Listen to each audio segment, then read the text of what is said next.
¿vale? Por tanto, a partir de ahora estamos grabando, que así mantendremos esto y lo subiremos a YouTube.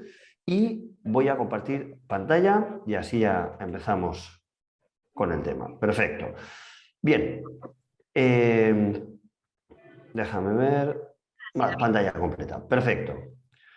Si alguien no ve o no escucha, por favor, decidme algo para que yo pueda corregirlo, ¿no? Como el otro día que no me acordé de no compartir, ¿vale? O sea, decidme, tenéis que estar viendo esto, que es lo verdaderamente importante. Oculto las reuniones flotantes. Bien, deberíamos estar ahí. Perfecto. Bueno, como sabéis, Murmed es el libro que hemos escrito la doctora Villarroel, que es una doctora que está actualmente en Bolivia, y yo, y vamos repasando los 43 problemas de salud más frecuentes desde el abordaje netamente domiciliario. Que un médico con el maletín de medicamentos que nosotros llevamos a domicilio, pues puede hacer. En este sentido, este es el 7º webinar. Y vamos a ver qué podemos hacer con una crisis asmática. Nos llaman para una persona que tiene una crisis asmática. Si nos llaman, generalmente en el proceso domiciliario siempre ha habido un filtraje previo. Por tanto, no debería llamársenos para una crisis grave en realidad, porque entonces tendrían que haber enviado una ambulancia bien medicalizada, bien transporte básico, si quizá era lo más frecuente, lo más accesible por isocrona, pero algo tendría que haber habido. Algo que no fuera un médico domiciliario, porque obviamente los recursos son más limitados. Pero en el caso puede que nos activen por una crisis leve de una persona que no puede desplazarse y vayamos allá. Pero en esa activación y en el tiempo que vamos, la cosa puede ir evolucionando. Vamos a verlo. ¿Qué se entiende por una crisis asmática? Un episodio de deterioro de la situación clínica basal de un paciente que implica la necesidad de administrar un tratamiento específico. Es decir, que no puede autogestionar el paciente. Según su instauración hay dos tipos: rápida, en menos de 3 horas, producida por un mecanismo de broncoconstricción y que conlleva la mayor gravedad inicial y riesgo vital, y que puede ser causada por alergenos, por fármacos, especialmente AINES y betabloqueantes, estrés emocional o alimentos, por supuesto, que no tiene por qué ser el alimento en sí, sino el aditivo o el conservante.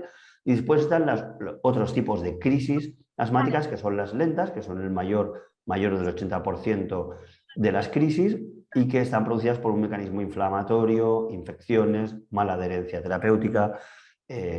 Bien. Entonces, ¿qué haremos nosotros? A grandes rasgos trataremos de diferenciar. Por cierto, si alguien dice o quiere saber qué bibliografía hemos utilizado de referencia, siempre la tenemos aquí detrás. Entonces, básicamente en España hay una guía que realmente decimos que parte del bacalao, que es GEMA, con sus diferentes versiones. La del 2021 es la 5.1, pero después también, obviamente, hay otros artículos, muchos son de pediatría, y también está la GINA, que es la Global Initiative for Asthma Treatment o algo así, donde también se han hecho cambios recientes últimamente, especialmente en cuanto a las crisis breves, porque antes al asmático leve solo se trataba con salbutamol, ahora ya se incluye broncodilatadores de acción corta más corticoides también, inhalados. Por tanto, GEMA en España y GINA a nivel internacional son las fuentes bibliográficas que nos han inspirado para hacer esto. Entonces, ¿cuál es el arte del abordaje del asma? Pues primero es el arte de estratificar la crisis, ¿no? Entonces aquí tenemos unos parámetros que sería la disnea, sobre todo, es el signo rey, digámoslo así, el habla. Por tanto, esto puede ir una disnea leve, una disnea moderada, No entiendo casi. una reparación armónica punto previa a la parada respiratoria. Bueno, no deberíamos estar en esta situación, pero como no sabemos cómo pueden evolucionar las cosas, pues siempre puede suceder esto en domicilio. El habla puede que hable solo párrafos y después se canse, que es lo más propio de una Está crisis. conectado aquí.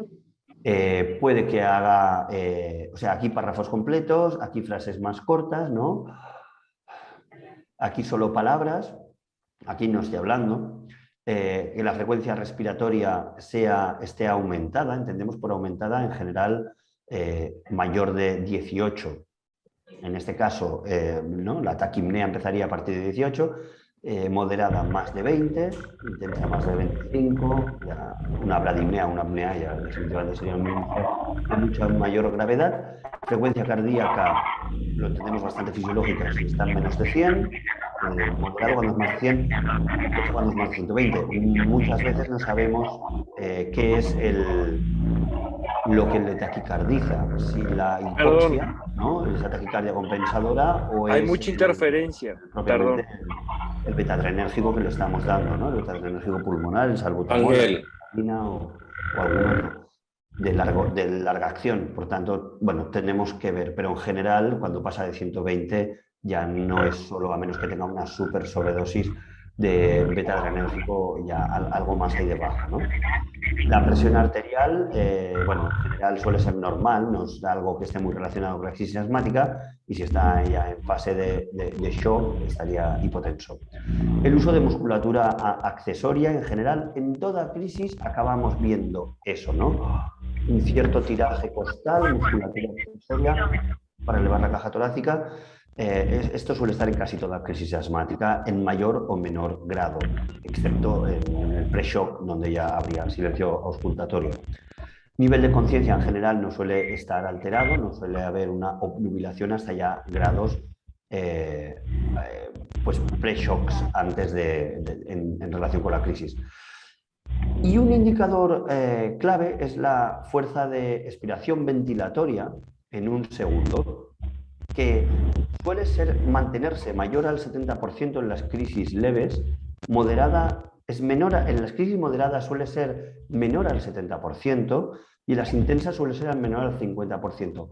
¿Cómo valoramos esto en domicilio? Pues a veces te lleva, nosotros ahora en Medicare no lo llevamos, pero es algo a valorar, lo iremos valorando, ¿no? Realmente cuando nosotros hacíamos y liderábamos actividad para el sector público, llevábamos peak flows encima. Entonces el peak flow era un test rápido, era económico, porque solo una boquilla y tener el peak flow, y ahí podías valorar con cierta eficacia la fuerza de ventilación expiratoria. Lo que pasa es que también tenías que saber calcular cuál sería la estimada para su peso y talla, ¿no? Kiara, disculpa, puedes Digamos, silenciar tu podemos micrófono. calcular más del 70% sería un signo de benignidad, menos del 70% empieza a ir la cosa justa, menos del 50% definitivamente, ya cuando obviamente no está respirando no procede valorar eso, ¿no? La saturación, pues siempre es un indicador útil. Hoy en día todos los médicos llevamos saturímetro, por tanto mayor a un 95% cuanto es leve, suele bajar en las moderadas y suele bajar más cuando está más comprometida la respiración. Bueno, la PO2 lo ponemos a nivel teórico. Nosotros en domicilio no la podemos valorar, pero digamos que si alguien pudiera hacerlo previo a la derivación, pues es importante saber que en menos de 80 estamos en una situación de hipoxemia, menos de 60 definitivamente estamos en un preparo respiratorio o una insuficiencia respiratoria. Y una CO2, que tampoco podemos valorar en domicilio, pues suele ser normal y suele ser menor a 40 en las crisis moderadas, así como en las intensas, ¿no? Y si ya realmente no estamos respirando, entonces ahí viene un ítem de gravedad que es que se está haciendo cuando hay una hipercapnia, una menor ventilación y evacuación del CO2, pues esto se está acumulando con todo el consiguiente alteración del equilibrio ácido-base y la acidificación, ¿no? Y reducción, por tanto, del pH. Bien, ¿cuál va a ser el tratamiento en el abordaje de la crisis asmática en domicilio? Nosotros, desde el equipo de urgencias médicas domiciliarias, llevamos dos tratamientos. Llevamos salbutamol inhalado, llevamos ipratropio en inhalador y llevamos también metilprednisolona endovenosa. Entonces, inicialmente en la crisis leve daremos salbutamol. Muchas veces, la mayoría de veces, yo no debería ver un asmático que no tuviera salbutamol en domicilio, pero es verdad que hay asmáticos leves que a veces debutan, no tienen una crisis y el salbutamol que tenían está agotado o está expirado o, bueno, o simplemente no se acuerdan dónde lo tienen. Entonces, en este caso nosotros llevamos salbutamol para atender esto, damos de 2 a 4 puffs o inhalaciones cada 20 minutos durante 1 hora. Generalmente, en la visita médica domiciliaria nosotros tenemos un estándar de estar media hora en un domicilio. Deberíamos ver que esto va respondiendo cada 15, incluso a veces cada 10 minutos. En general, la crisis, si responde, responde pronto, y si no responde, tampoco lo va a hacer a la tercera o al cuarto intento. Por tanto, debemos tratar de hacer los PAFs. Si es un niño, deberíamos tratar de hacerlo con cámara. En general, todos los niños asmáticos tienen una cámara en domicilio, porque si no, el efecto de sincronizar es realmente complicado. Hay unos inhaladores de nueva generación que lo que le llaman los... no me acuerdo, pero son inhaladores sincronizados por la inspiración, donde el K-Haler, me parece que es un dispositivo donde ellos aspiran y eso dispara. Cuando aspiran con un flow de más de 30 litros por minuto, eso dispara el impulso del PAF, pero no es para salbutamol, es para broncodilatadores de larga acción. Pero bueno, que sepáis que el dispositivo existe. Hay una app que se llama Inalab, si queréis verla, de la que yo fui cuando trabajaba en una editorial médica, Inalab, donde podéis tener al alcance de la mano toda la información de la terapia inhaladora allí. Entonces, veréis todos los dispositivos. Bueno, aquí estaba yo como uno de los autores, de hecho la sacamos en versión impresa también.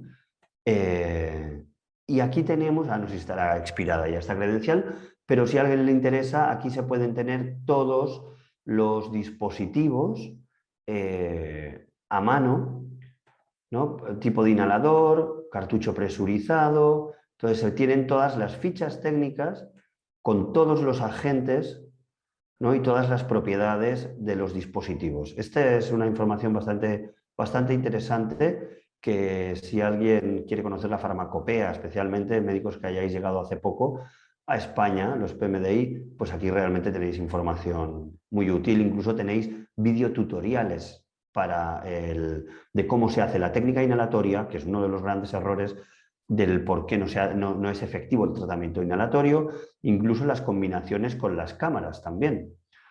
Con qué cámara es compatible y no es compatible los diferentes inhaladores, lo cual es un gran trabajo. Y después también hay incluso nebulización. Los diferentes productos que se pueden nebulizar, que esto no lo hacemos en domicilio, pero es más para urgencias. Y después todo este trabajo también tiene forma de curso de formación médica acreditada, que hasta el 30 de junio todavía está acreditado. O sea que si alguien quiere formarse en tema de terapia inhalada, pues aquí tiene una opción. Bien, decíamos, por tanto, iniciamos el tratamiento de la crisis leve con salbutamol y después en la moderada y en la intensa ya vamos a ponerlo todo. Vamos a hacer salbutamol más ipratropio, el Atrovent, que es otro de los inhaladores que llevamos. Cada 4 le diremos que nosotros haremos 3 primeros puffs cada 15 minutos. Vamos a ver cómo responde a eso. ¿Ves? Cada 10-15 minutos durante la primera hora. Y después le diremos que siga haciéndolo en domicilio. Y nosotros, además, le pondremos en la yema, hablan de 3 tratamientos. En la administración oral tenemos prednisona, prednisolona. Nosotros no llevamos corticoides orales. Esto se lo tendríamos que prescribir vía receta para que se lo compre y siga el tratamiento. Pero sí podemos administrar metilprednisolona endovenosa, que es un corticoide de acción rápida y que es el que mejor nos va a venir. Llevamos ampollas de 40, por tanto ahí tendríamos que hacer un bolo endovenoso. ¿Os acordáis que decíamos que en general casi toda la medicación la dábamos intramuscular? Bueno, pues hay pocas excepciones, decíamos la adrenalina tiene que ser endovenosa. La metilprednisolona realmente es más efectiva y más rápida endovenosa, pero también es administrable con gran beneficio de manera intramuscular.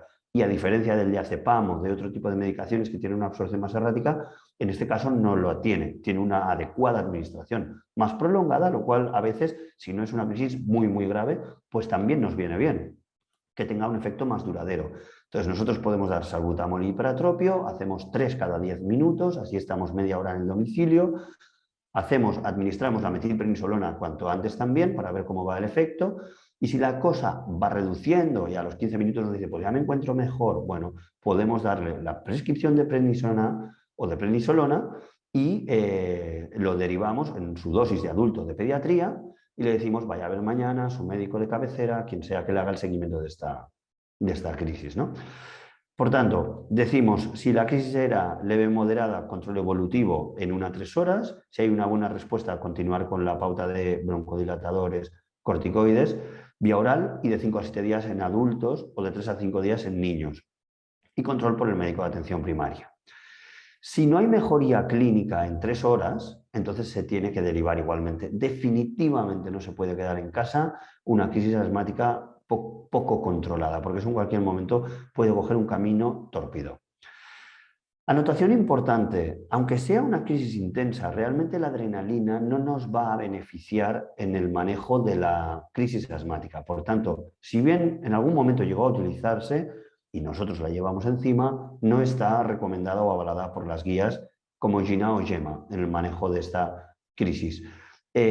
Por tanto, lo que tenemos que solicitar es una ambulancia medicalizada para un transporte urgente. Y ahí sí que debemos llamar, si realmente vemos que coge tintes de intensa, tenemos que llamar nosotros mismos al 112, decir lo que está sucediendo, ni siquiera a la ambulancia de la mutua, porque esto sí es una situación de emergencia vital. Fue tristemente famoso en el hospital de Bellvitge un paciente asmático que murió porque habían cambiado la señalización y la localización del servicio de urgencias y una mala señalización acabó en una muerte. Entonces, como ya sabéis, la crisis asmática puede evolucionar torpidamente en cuestión de segundos y por tanto no tenemos que jugárnosla. Si estamos en una fase de crisis intensa, tenemos que llamar al 112, indicar lo que está sucediendo para que traigan el tratamiento, una ambulancia medicalizada de la forma más rápida posible. Bien, aquí tenéis el Pulmonary Score, validación de la crisis asmática en niños, ¿no? Donde podemos ver una puntuación que está relacionada por la frecuencia respiratoria, la existencia de sibilancias y el uso de musculatura esternocleidomastoidea, musculatura accesoria, o el Pulmonary Score, valoración global de la gravedad de la crisis, ¿no? O sea, aquí tenemos la relación con la puntuación y aquí en relación con la saturación de oxígeno, que también nos dará una relación de la idea de la gravedad. Criterios de derivación, pues desde luego crisis grave o muy grave, sospecha de complicaciones, respuesta al tratamiento broncodilatador inicial no rápida ni mantenida durante al menos 3 horas, sin mejoría en el plazo de 2 a 6 horas desde el inicio de los corticoides orales y bueno, la imposibilidad de un seguimiento adecuado o un deterioro. Bien, y decíamos, la administración de corticoides, tanto por vía oral como intramuscular o intravenosa, proporciona resultados biológicos similares, siendo la vía oral menos invasiva y más económica. Los corticoides pueden emplearse de forma más precoz en niños con asma alérgica y con factores de riesgo, mientras que su utilidad es más controvertida en preescolares no alérgicos. Bien, aquí yo quiero decir algo que esto ya va en el arte. Yo de formación soy diplomado, graduado en enfermería, no soy médico, pero soy muy consciente del efecto placebo que tiene en los pacientes. Y el efecto placebo, nos decía una empresa en la que yo trabajé, que era un grupo empresarial dedicado a la generación de evidencia científica, que había una CRO, el director general nos decía que el efecto placebo estaba estimado en al menos un 40% del efecto del tratamiento. Un 40% es muchísimo, es muchísimo. Y a veces es más. Y en las fórmulas intramusculares, intravenosas, es más. Porque el paciente siente que se le ha hecho algo más. Entonces, aquí dice no. A nivel de evidencia dice tanto por vía oral como intramuscular como intravenosa proporciona resultados biológicos similares. A ver, yo si estuviera en vuestro lugar, tengo una crisis asmática, definitivamente, si yo puedo pincharle una metilprednisolona, no le diría al familiar váyase a comprar una prednisona y désela cuanto antes. Antes le pondría la intramuscular y después le diría vaya a comprar la prednisona.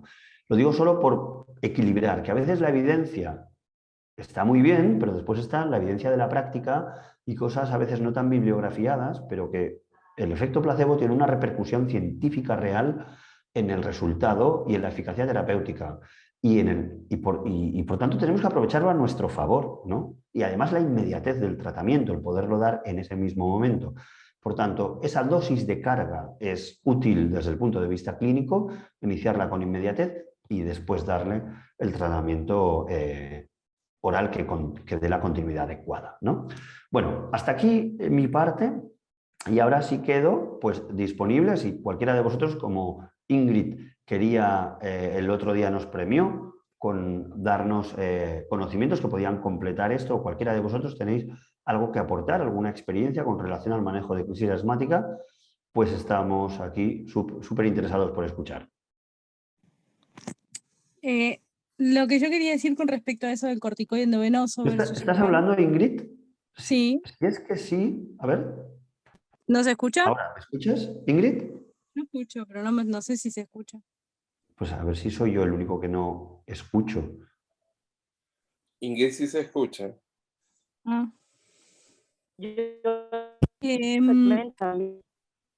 Los corticoides orales y endovenosos, el estudio que se hizo para saber si era más eficaz uno o el otro, a lo que apuntaban es que el corticoide tarda por lo menos desde que está en sangre unas 6 horas en hacer su efecto, o sea que no es el que saca al paciente de la crisis.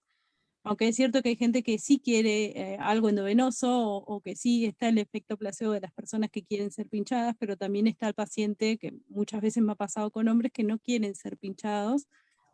Y bueno, es una buena opción ofrecer y explicar que el corticoide oral para la crisis funcionaría lo mismo con un vía oral. Pero bueno, creo que eso es caso a caso. Exacto, sí, perfecto. Gracias, Ingrid. Sí. Es caso a caso. A veces sí encontramos a pacientes needle phobic, ¿no? Que tienen fobia a las agujas. Pero en general, yo no sé si... Yo soy asmático. No grave, realmente hago deporte y tal, no tengo una gran complicación. Pero si alguna vez habéis sentido... ese es un criterio también de diagnóstico de la gravedad de la crisis. Cuando un asmático está mal, os aseguro que no va a poner problemas a que se le pinche. Todo lo contrario. O sea, si él dice, ay, no, que no me pinches, es que no está tan mal. Porque cuando te falta el aire es cualquier cosa por cambiar eso, ¿eh?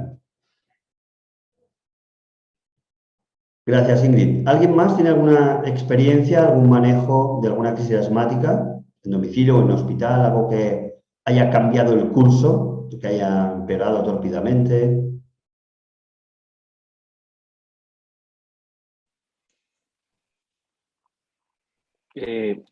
Creo que básicamente es el mismo manejo, lo único que cambia para mí es el hecho de que allá utilizábamos hidrocortisona y acá metilprednisolona, es como la única diferencia.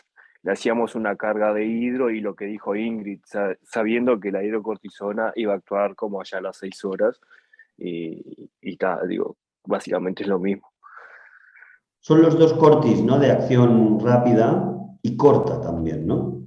Aquí Exacto. tenemos de hidrocortisona, el actocortin, ¿no? Creo que es, me parece. Nosotros usamos metil, sí, Amaya, ¿verdad? El actocortin es hidrocortisona, me parece. Cuando hacíamos el kit del público llevábamos los dos, pero realmente se manejan casi indistintamente y nos decantamos por el Urbasón, entre otras cosas porque los pacientes crónicos lo conocen mucho, le tienen mucha fe.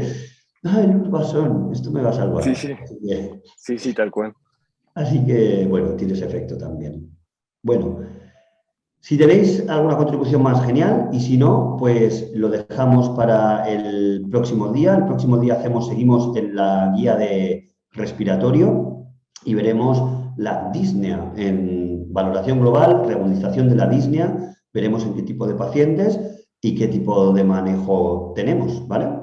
Espero que os haya servido. Subiremos a la web tanto el vídeo como el algoritmo para que os lo podáis descargar. Si no es entre hoy, será mañana. ¿Vale?